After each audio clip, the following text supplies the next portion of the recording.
Salam sehat sejahtera, jumpa lagi di channel Mata Ketiga. Mari bersama kita telusuri misteri dunia. Baru-baru ini, aksi baru Badan Penerbangan dan Antariksa Amerika Serikat NASA kembali mengangkat topik hangat tentang alien. Seperti apa ceritanya? NASA berencana mengirim teleskop baru ke luar angkasa untuk secara aktif mencari jejak peradaban alien. Teleskop luar angkasa baru NASA. Lebih dari setahun yang lalu, NASA mengirim teleskop luar angkasa James Webb Mutakhir ke luar angkasa. Selama setahun terakhir, teleskop James Webb telah memberikan banyak kejutan bagi para pecinta astronomi. Di episode sebelumnya, kami telah memperkenalkan beberapa galaksi purba dari teleskop Webb yang secara langsung menantang teori Big Bang. Pusaka baru NASA ini juga akan mengorbit bersama dengan teleskop Webb.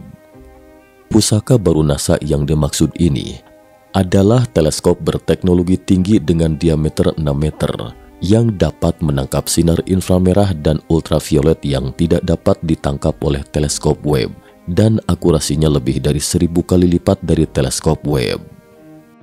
Selain itu juga dilengkapi dengan koronagraf canggih yang dapat menghalangi cahaya bintang, sehingga planet dengan sinar yang redup juga dapat terlihat olehnya.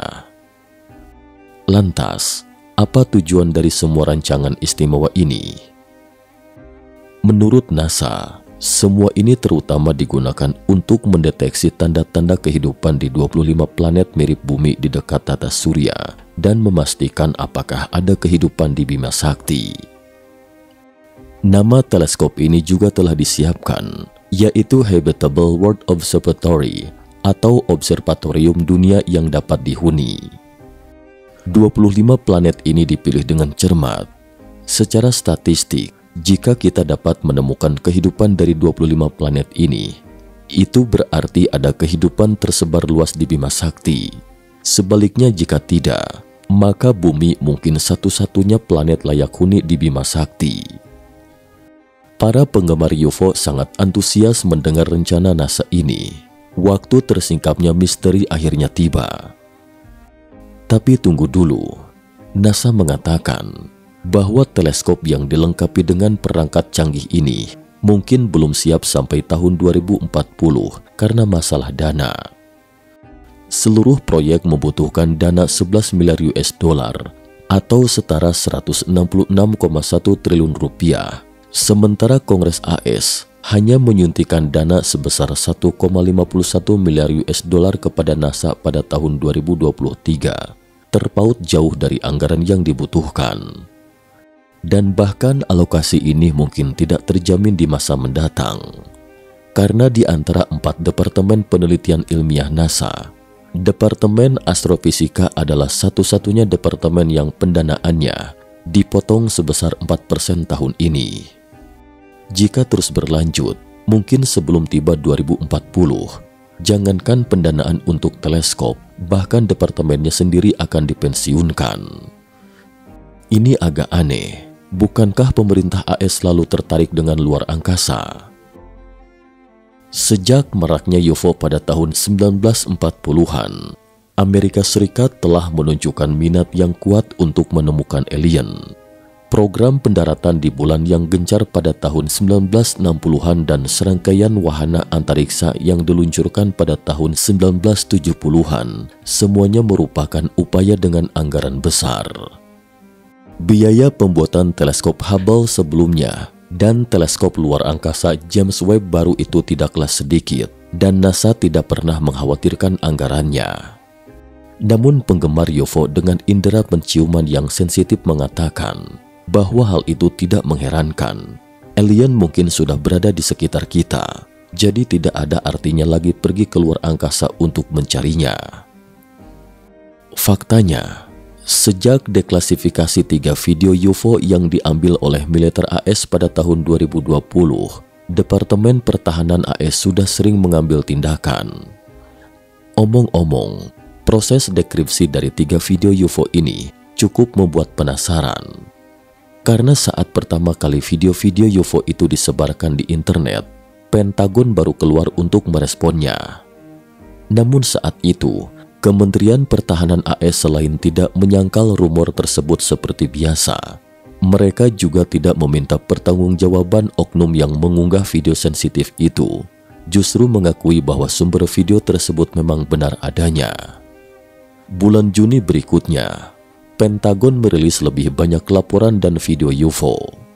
Disusul NASA, merilis dokumen setebal 181 halaman yang mengatakan bahwa para petinggi NASA percaya alien pernah mengunjungi bumi dan mendesak pemerintah untuk memberikan informasi kepada komunitas ilmiah.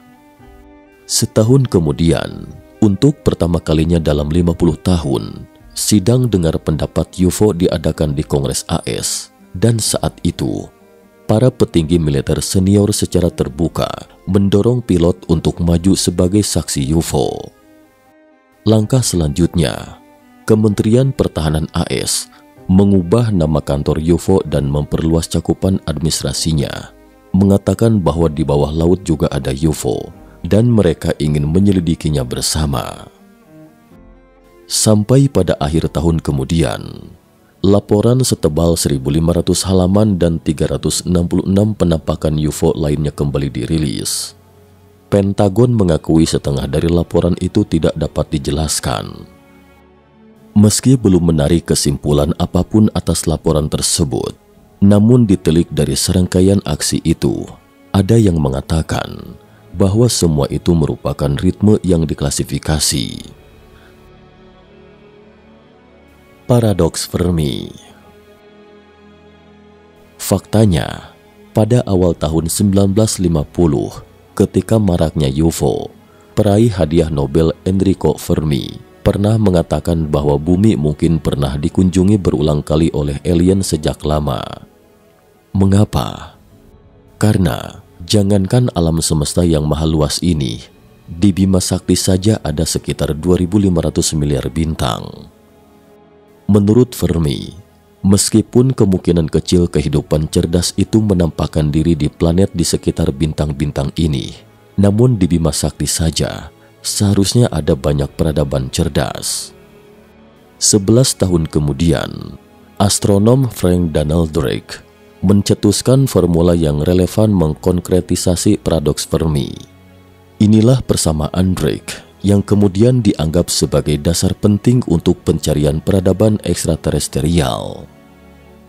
Namun, jika memang ada peradaban alien dan bersifat ekspansif, di mana jika angka 13,7 miliar tahun sejak kelahiran alam semesta itu akurat, lantas, mengapa kehidupan cerdas yang tak terhitung banyaknya itu tidak berekspansi ke bumi dalam sejarah yang panjang ini? Bahkan dalam lingkup alam semesta kita yang dapat diamati, kita tidak dapat menemukan jejak kehidupan cerdas lainnya. Dan jika memang demikian, apakah teori ada kehidupan cerdas di Bima Sakti itu tidak dapat dipertahankan? Secara teori, alam semesta seharusnya penuh dengan kehidupan, tetapi faktanya kita tidak dapat menemukan bukti terkait untuk membuktikannya.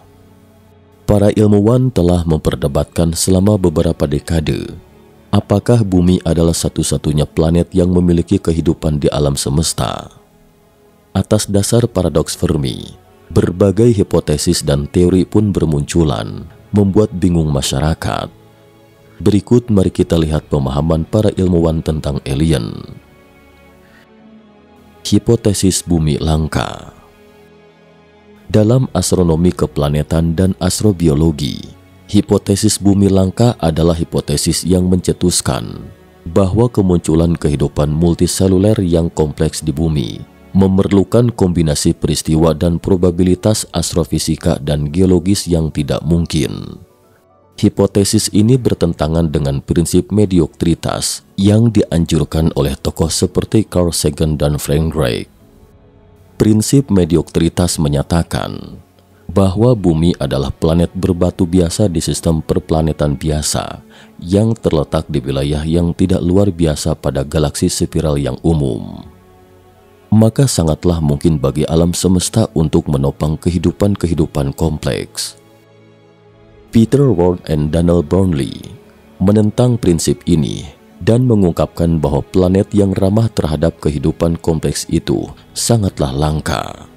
Dengan menyimpulkan bahwa kehidupan kompleks itu tidak umum, hipotesis bumi langka merupakan penyelesaian yang paling mungkin bagi paradoks Fermi.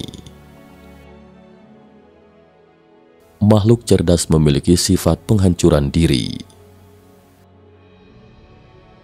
Menurut teori ini, bahwa sebelum teknologi penerbangan luar angkasa bisa mencapai galaksi dan planet lain, peradaban teknologi kemungkinan besar akan hancur dengan sendirinya sehingga tidak dapat mengunjungi planet lain.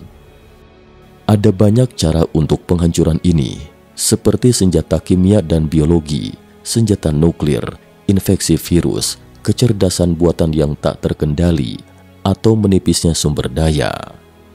Topik seperti ini lambat laun menjadi topik hangat bagi manusia di bumi dalam beberapa tahun terakhir. Bahkan ada yang berpendapat bahwa akhir riwayat manusia mungkin akan tiba lebih cepat dari yang dibayangkan, dan kita mungkin telah menghancurkan diri sendiri sebelum sempat keluar angkasa. Hipotesis kebun binatang. Hipotesis kebun binatang berspekulasi tentang asumsi perilaku dan keberadaan kehidupan di luar bumi yang berteknologi maju dan alasan mereka menahan diri untuk tidak menghubungi bumi. Ini adalah salah satu dari banyak penjelasan teoretis untuk paradoks Fermi. Hipotesis menyatakan bahwa kehidupan alien sengaja menghindari kontak dengan bumi untuk memungkinkan evolusi alam dan perkembangan sosial budaya, dan menghindari kontaminasi antar planet, mirip dengan orang yang mengamati binatang di kebun binatang. Hipotesis ini berusaha untuk menjelaskan ketidakhadiran kehidupan di luar bumi, meskipun secara umum diterima secara masuk akal, dan oleh karena itu, harapan yang masuk akal tentang keberadaannya. Sebuah varian pada hipotesis kebun binatang yang disarankan oleh mantan ilmuwan MIT, Haystack Observatory John Allen Ball, adalah hipotesis laboratorium di mana umat manusia menjadi sasaran eksperimen dengan bumi menjadi laboratorium raksasa.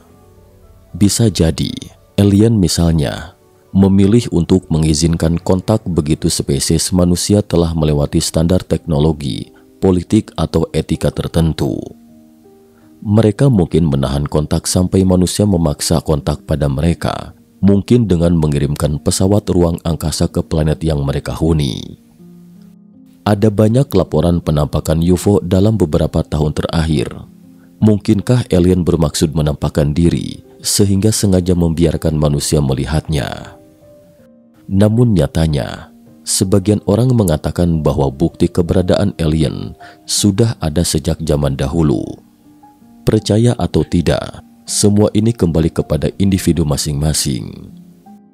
Selanjutnya mari kita lihat beberapa di antaranya yang lebih populer. Astronot Maya. Pada tahun 1952, di bawah sebuah kuil di kota Maya kuno Palenku, ditemukan makam Kainich Jana Abpakal I. Kainich Jana Abpakal juga dikenal sebagai Pakal Agung, hidup pada abad ke-6 dan merupakan penguasa negara Maya Baakal.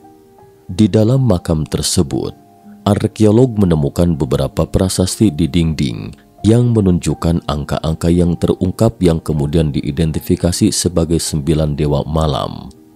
Tokoh-tokoh yang mewakili para imam yang akan membimbing Pakal dalam perjalanannya melalui dunia orang mati. Para arkeolog juga menemukan sarkofagus penguasa dan di dalamnya tubuh mantan penguasa mengenakan topeng batu giok yang mengesankan dan dihiasi dengan perhiasan seperti gelang, cincin, dan kalung besar. Namun apa yang memunculkan cerita bahwa Pakal adalah astronot di masa lalu adalah relip-relip menarik yang diukir di tutup sarkofagusnya.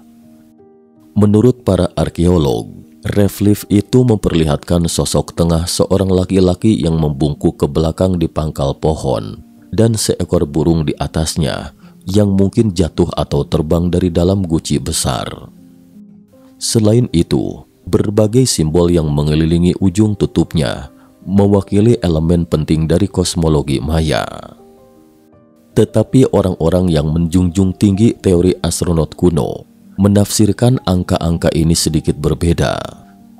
Tutup sarkofagus pakal seharusnya menunjukkan seorang pria di dalam pesawat ruang angkasa dan dengan tangannya di atas panel yang penuh dengan kontrol dan tombol, mungkin digunakan untuk menerbangkan kapal.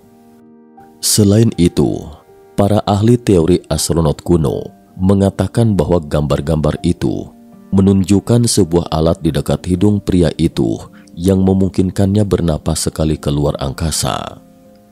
Gambar juga menunjukkan karakter menekan sepasang pedal dan apa yang tampak seperti api keluar dari bagian belakang kendaraan. Menurut para ahli teori astronot kuno, bahwa pria yang ditemukan di dalam sarkofagus itu tidak lebih dari 40 tahun ketika dia dimakamkan, sedangkan pakal dimakamkan saat berusia 80 tahun, sehingga itu merupakan orang lain yang dimakamkan. Dan karena tidak ada mayat yang bersesuaian dengan seorang lelaki tua berusia 80 tahun, kesimpulannya adalah bahwa pakal adalah alien yang kembali ke bintang-bintang setelah menyelesaikan misinya di bumi. Patung tanah liat Dogu. Pada 14.000 sebelum Masehi, Jepang memasuki periode Jomon. Era ini dikenal dengan tembikarnya. Patung tanah liat pada gambar berasal dari akhir periode Jomon, sekitar 3.000 tahun yang lalu. Berbeda dengan patung tanah liat lainnya yang memiliki alis tipis dan mata yang kecil, patung tanah liat ini memiliki sepasang mata yang besar, topeng di wajahnya, dan baju besi di tubuhnya. Terlihat seperti astronot yang memakai kacamata dan menutupi seluruh tubuhnya. Namun, siapa sosok astronot yang mengunjungi Jepang 3.000 tahun yang lalu? Astronot di lukisan dinding. Di Biara Vysoké Dečany di Kosovo, Yugoslavia, yang terdaftar sebagai situs warisan dunia oleh Perserikatan Bangsa-Bangsa, terdapat mural dari tahun 1350 yang menggambarkan adegan penyaliban Yesus. Lukisannya sendiri tidak istimewa, namun dua benda bercahaya di sudut kiri atas dan kanan atas pada lukisan yang menarik perhatian. Saat diperbesar, tampak ada orang duduk di dalam. Di antaranya, dua orang yang seolah-olah sedang mengoperasikan suatu kendaraan terbang. Mungkinkah ini merupakan dua mesin terbang kuno? Satelit kuno. Ada sebuah kisah atau cerita yang tersembunyi dalam sejumlah lukisan. Para seniman lukis seakan menceritakan kembali sebuah peristiwa yang dilihat atau menuangkan imajinasinya ke dalam sebuah lukisan. Orang-orang percaya jika lukisan Glorification of the Eucharist merupakan mandat yang diberikan pihak gereja San Pietro di Montalcino kepada Ventura Salimbeni pada abad ke-16. Lukisan tersebut bertemakan Ekaristi. Namun jika dilihat secara detail, ada beberapa hal yang cukup ganjil di dalam lukisan ini, seperti penggambaran kehidupan alien atau perjalanan waktu. Beberapa orang meyakini benda berbentuk bola dunia yang terletak di antara Yesus dan Holy Father. Lingkaran kecil yang berada di bawah bola dunia tersebut dipercaya sebagai mata teleskop yang fungsinya untuk memantau kehidupan manusia di dunia. Ada juga yang mengatakan benda berbentuk bola dunia tersebut merupakan Sputnik 1, satelit pertama yang diluncurkan ke luar angkasa. Sementara itu, para pakar sejarawan berpendapat jika objek tersebut adalah bola dunia dan kedua tongkat yang mirip dengan antena adalah tongkat Yesus dan Holy Father. Mengenai alien, selalu ada topik yang tak ada habisnya untuk dibahas dan misteri yang tak terpecahkan. Nah, di antara beberapa karya seni kuno di atas, menurut Anda, mana yang merupakan bukti terbaik alien pernah mengunjungi bumi? Sekian dan terima kasih atas perhatiannya.